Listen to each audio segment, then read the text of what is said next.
Genossen und Genossinnen, deutsche Arbeiter. Wir haben bewiesen in diesen 3 Jahren, dass wir ein Volk sind, das bestehen kann vor den anderen. When Adolf Hitler and the Nazi Party came to power in 1933, they began building the largest forced labour system in Europe since antiquity. Some 26 million people across 20 countries had to work for the Nazi regime, including 12 million in Germany. Without forced labour, the German war economy risked collapse as early as 1941. Somewhere between 400,000 to 600,000 Czechs also worked in Germany and the occupied territories. Každá rodina měla ve svém okolí někoho, kdo tam byl. Ježišmarja, tady je to piano, na který já jsem hrál. Among them was my great-grandfather, Miroslav Ježábek. Last year, I retraced his journey to understand what life was like for Czech forced labourers and other national and ethnic groups persecuted by the Nazis. Sanctioned by the state and sustained by German industry, forced labour played out alongside the Holocaust in full view of the German public. So why is it that this major crime against humanity is almost forgotten today?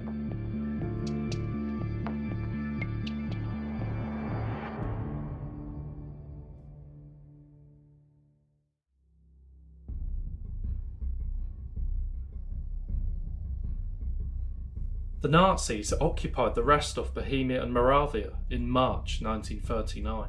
They seized the country's leading global arms industry to boost their own economy and armed forces, but the invasion ruined the Czech economy and caused widespread unemployment. The new occupation regime promised young Czechs better work opportunities if they migrated to Germany. By June, tens of thousands had left Prague for the Third Reich. Trained as a mechanic, Mirek Ježábek volunteered for Reich service in 1939. He worked for 6 months at a concrete company before moving to a bus manufacturer in Dresden. But Czechs were not the first group to be targeted for employment. The Nazis had coerced German and Austrian Jews and Gypsies into performing forced labour since 1933. They also invited privileged guest workers from Allied and neutral countries to work in Germany, which included Vichy France, Hungary, Romania, Slovakia and Italy. Poland became the target for an intense recruitment campaign. The Nazis hoped to convince the Poles, like the Czechs, that their circumstances would improve if they went to Germany. This rarely proved to be the case in reality. The Czech response to this scheme might seem unusual, but the voluntary nature of their employment is highly suspect. The Nazis stole and refused to allocate raw materials to the population, forcing many businesses to shut and more people to become unemployed. And anyone who failed to register at the employment office risked losing their social benefits and food stamps. So working for the Germans soon resembled the only viable option for Czechs confronted with poverty. It was a decision that would one day return to haunt them. Voluntary recruitment didn't prove as popular as the Nazis had hoped, and their tactics became more aggressive as a result. Polish and Soviet civilians and POWs were rounded up and deported to the Reich as early as September 1939. Victims were packed into cramped, filthy cattle trucks and freight trains. By 1941, Hitler had ruled to put any idle prisoners captured on the Eastern Front to work. But around 2 million POWs had already starved to death due to the German invasion. 3 primary groups of foreign labour operated in the Third Reich. These were prisoners of war, concentration camp detainees, and foreign civilian labourers. The latter formed the largest group, making up almost 26% of Germany's entire workforce by 1944. Mirek fell under this label as a mechanic. There was inevitably some crossover between these groups, but distinctions must be made between forced and slave labour. The year 1942 marked a crucial turning point in the war.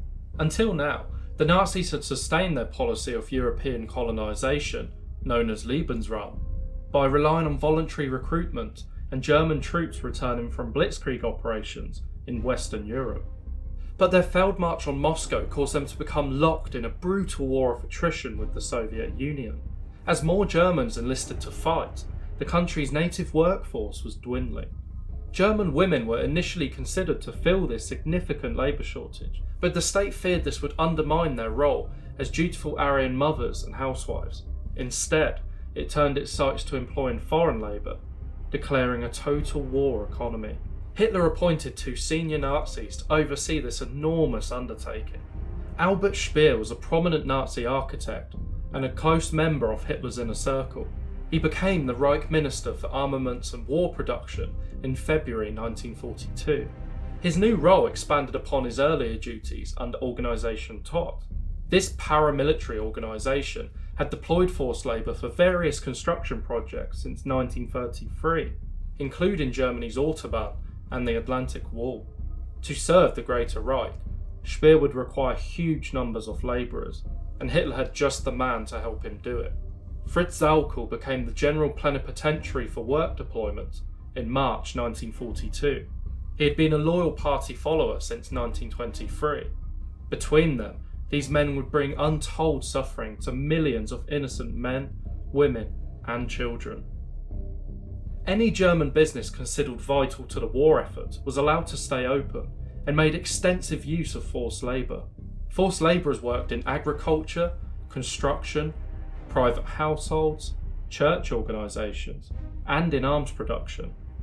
They worked alongside ordinary German citizens, though the latter always received more senior positions to enforce this social divide between Aryans and undesirables. In his new role, Sauckel imposed mandatory deployment for all Reich subjects. This included the 1 million foreign workers who had already arrived in Germany voluntarily.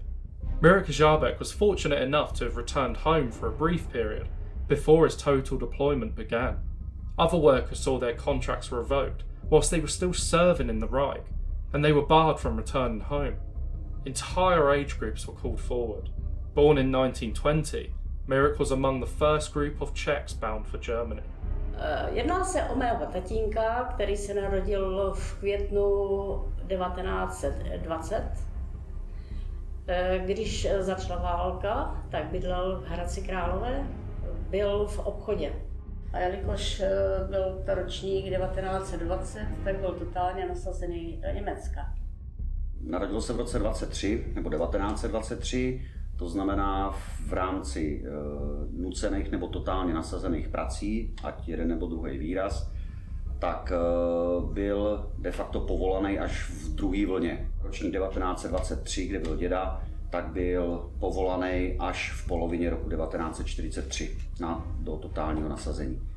Byl zaměstnaný na Slezském předměstí, tady u nás v České republice v městě Hradec Králové, na jatkách, v masokombinátu a dělal tam řezníka, kterým se předtím vyučil.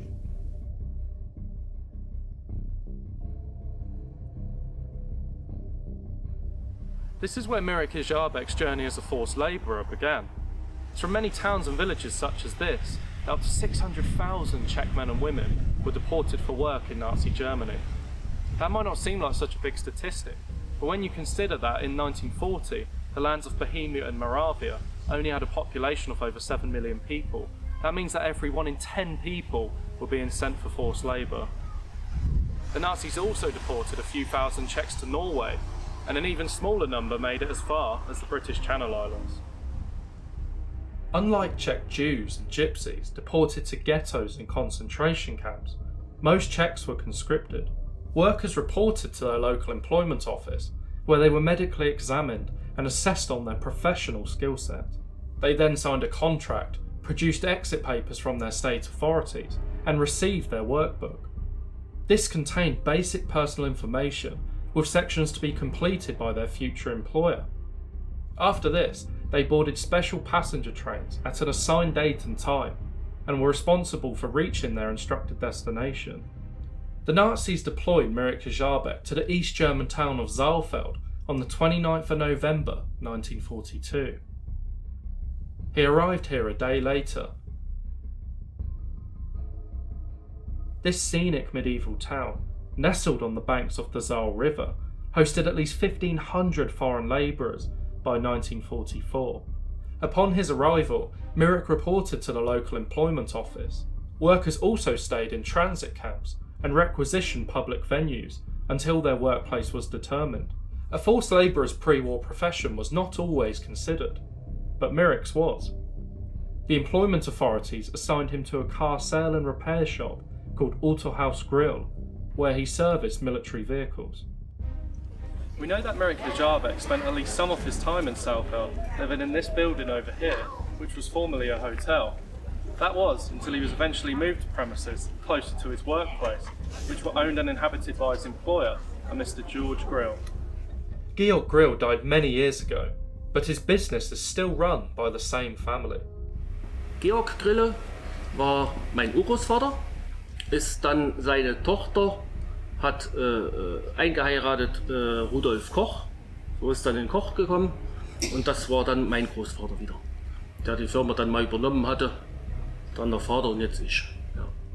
Da gab es irgendwelche Beschlagnahme von einem Haus hier hinten und was jetzt auch nicht mehr steht, aber wer und was, das weiß ich. The Czechs held an unusual middle ground in the Nazis' strict racial and ethnic hierarchy. Hitler resented the Czechs, as did the man he sent to govern them. Reinhard Heydrich was named the acting protector of Bohemia and Moravia in September 1941. Privately, he plotted to eradicate up to 2/3 of the population following a German victory in the war. Czechoslovak paratroopers had other ideas. But surprisingly, the Germans also viewed the Czechs as being an educated, urbanised and German-speaking people. They became known as nationals of a special kind, sharing a similar legal position with most Germans. But in practice, they always remained second-class citizens. While some lived in private accommodation, others stayed in forced labour camps under the General Building Inspector for the Reich Capital, headed by Albert Speer. Ještě jinak, od prvního dne pracoval přímo na jatkách, pracoval přímo pro masokombinát v Drážďanech. On už na tom příkaze tak měl adresu, kam se má dostavit. Oni je nedoportovali tam, oni se museli dostavit sami. Takže on se dostavil do Drážďan, nevím jak dlouho, ale říkal, že chvilku byl v táboře, ale to nebyl koncentrační tábor, ani vyhlazovací tábor. To byl tábor těch arbajťáků, těch jenom jako hlídaný tábor. Tak tam byl chvilku a pak už zůstávali vlastně v tom masokombinátu, který měl svoji vlastní ubytovnu, svoje vlastní ubytování pro dělníky. This former camp is the only preserved example of the 3,000 built for more than 420,000 forced labourers flooding into Berlin by 1944. From here, labourers either worked in arms production or were rented by nearby private firms, the cost being deducted from their own wages. The specially constructed barracks mixed genders and nationalities. Living conditions were primitive and overcrowded. Stealing and disease became common, with no isolation for infected workers, and the Slavic subhumans from the east suffered the worst. They were scarcely clothed in all seasons, and women would prostitute themselves just for a piece of bread. Interestingly, the camp remained unguarded, since the authorities reasoned that no foreigner would ever make it far before being recaptured. Being hungry, overworked and homesick soon resembled daily life for all forced labourers, who were entirely at the mercy of their employers. They survived on meagre rations and worked 10 to 12-hour days, sometimes longer. While Czech rations tended to match those of ordinary Germans, Eastern workers endured the poorest conditions, the lowest wages and the smallest rations. In a postcard he sent to my future great-grandmother in 1942, Mirick writes that he and his colleagues spent Christmas Eve hungry and were in bed by 7 p.m. Pak mě ještě vypravoval, že tam, kde byl, tam údajně se dělali zákopy, ale o tom nechci mluvit, ale že tam byli lidi, co byli totálně nasazeni a říká, člověče, večer tam přivezli valník za traktorem, plný valník mrkve. Ráno tam nebyla jedna mrkev. Všechno ty lidi snědli, protože byl hlad. Jo. Takže vůbec nevadilo, že to bylo z pole, že to nebylo umytý. To vůbec nevadilo. Ty lidi měli hlad a prostě snědli cokoliv. Že? Mistři a ty zaměstnanci, ty fabriky těch jatek jako takových, tak je brali jako rovnocenný lidi.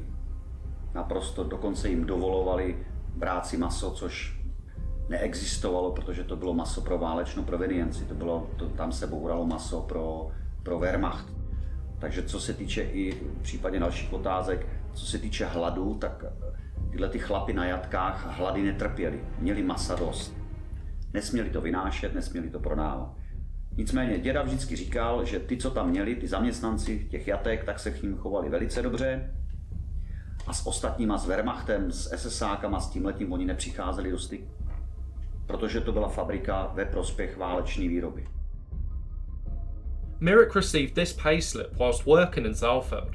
First and foremost, it confirms that forced labourers were paid, unlike slaves. For working a 50-hour week, Mirik earned a gross salary of 3750 Reichsmarks, with a net weekly income of 3123 after deductions for income tax and health insurance. Health insurance only covered treatment for minor illnesses lasting for a period of up to 8 weeks. Workers needing further treatment were sent home. The average German worker earned 44 Reichsmarks, while the average Eastern worker earned 5. Therefore, Mirik's earnings could suggest a link between a Czech worker's earnings and their racial status. And supporting this theory are the harsh discriminatory taxes imposed on Poles and Eastern workers, which left them with little to no income at all. Food rations and earnings did increase for these groups from 1943 to boost their productivity, which was even more crucial after D-Day, but these improvements rarely manifested in reality. On the back of this payslip, Mirik sarcastically writes, "Look at all the riches we are bringing in." High inflation rates in the occupied territories and the Reichsbank's refusal to re-evaluate the Reichsmark meant that any funds a worker transferred home were significantly devalued by unfavourable exchange rates. The bottom disclaimer reads, "Complaints must be made immediately." Czechs maintain the right to complain about their wages to their national representative in Germany, who would escalate their concerns to the state authorities, but how common or successful this was in practice is unclear. Meanwhile, Eastern workers did not receive sickness pay and were excluded from all forms of labour protection, and slaves reserved no right to complain about their work at all. But while working for the Germans was hard enough, living under Nazi rule would not be any easier.